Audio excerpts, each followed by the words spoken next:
Bhavani easy சிம்பிளில் இன்றைக்கி 9 புள்ளியில் சூப்பரான சங்கு கோலம் தான் போட போகிறோம்.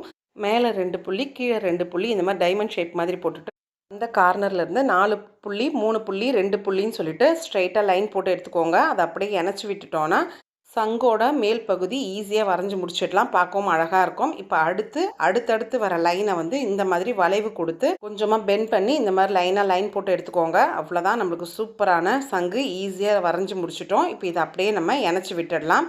பிகினர்ஸ் கூட போட்டுடலாம். அவ்வளோ சிம்பிளாக, பார்க்கவும் ரொம்ப பிரம்மாண்டமாக நல்லாயிருக்கும் சங்கு. இப்போ சங்கை நம்ம சின்ன சின்னதாக கொஞ்சம் டெக்கரேட் பண்ணி எடுத்துக்கலாம்.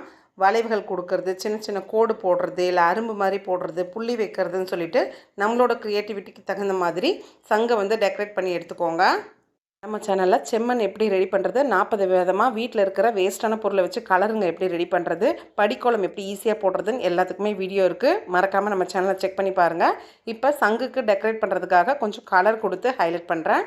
நான் 2 கலராக மாற்றி மாற்றி கொடுத்து கொஞ்சம் அட்ராக்டிவாக ரெடி பண்ணியிருக்கேன். அவ்வளோதான், அதே மாதிரி டெக்கரேட் பண்ணி எடுத்துக்கலாம். இப்போ இந்த மீதி இருக்கிற புள்ளியில் நம்ம விளக்கு வேணாலும் போட்டுக்கலாம். நான் சின்னதாக ஒரு அரும்பு மாதிரி போட்டு சங்கோடு இணைச்சி விட்டுட்டேன்.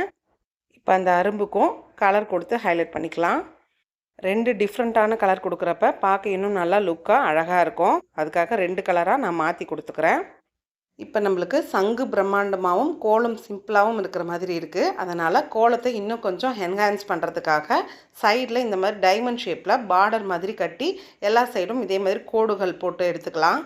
நம்ம எந்த ஒரு சின்ன கோலத்தையும் இதே மாதிரி பெருசு பண்ணி அழகு பண்ண முடியும். இப்போ அந்த பார்டருக்குள்ளே செம்மண் கொடுத்து நம்ம அழகாக டெக்கரேட் பண்ணி எடுத்துக்கலாம். இந்த பார்டரை சுற்றி நம்மளுக்கு என்ன டிசைன் வேணுமோ போட்டு நம்ம டெக்கரேட் பண்ணி எடுத்துக்கலாம். நான் சங்கோட சேர்த்து தாமரையும் நல்லா இருக்கும், அழகாக இருக்குன்றதுனால தாமரையும் சுற்றி தீபமும் இருக்கிற மாதிரி ஹைலைட் பண்ணி வரைஞ்சி எடுத்துக்கிறேன். தீபத்துக்கு சின்னதாக உள்ள பூ மாதிரி டிசைன் கொடுத்து கொஞ்சம் வேரியேஷனாக போட்டு எடுத்துக்கிறேன். உங்களுக்கு எப்படி விருப்பம் இருக்கோ அந்த மாதிரி டெக்கரேட் பண்ணிவிட்டு அதுக்கு சின்ன சின்னதாக கலரை கொஞ்சம் மாற்றி மாற்றி கொடுத்து ஹைலைட் பண்ணோன்னா கோலம் ரொம்ப சூப்பராக அழகாக இருக்கும். நம்ம பூஜை நாளுக்கு போடலாம், இல்லை மங்களகரமான ஃபெஸ்டிவல் டைம்லேயும் போடலாம். ரொம்பவே நல்லாயிருக்கும். கண்டிப்பாக ட்ரை பண்ணி பாருங்கள். பெருமாளுக்கு உகந்த பிடிச்ச சூப்பரான கோலம் நீங்களும் போட்டு பார்த்துட்டு எப்படி வந்துச்சுன்னு சொல்லுங்கள். மறக்காமல் நம்ம சேனலுக்கு சப்ஸ்கிரைப் பண்ணி வச்சு நம்ம சேனலில் இருக்கிற எல்லா வீடியோவும் பாருங்கள். தேங்க்யூ ஃபார் வாட்சிங்.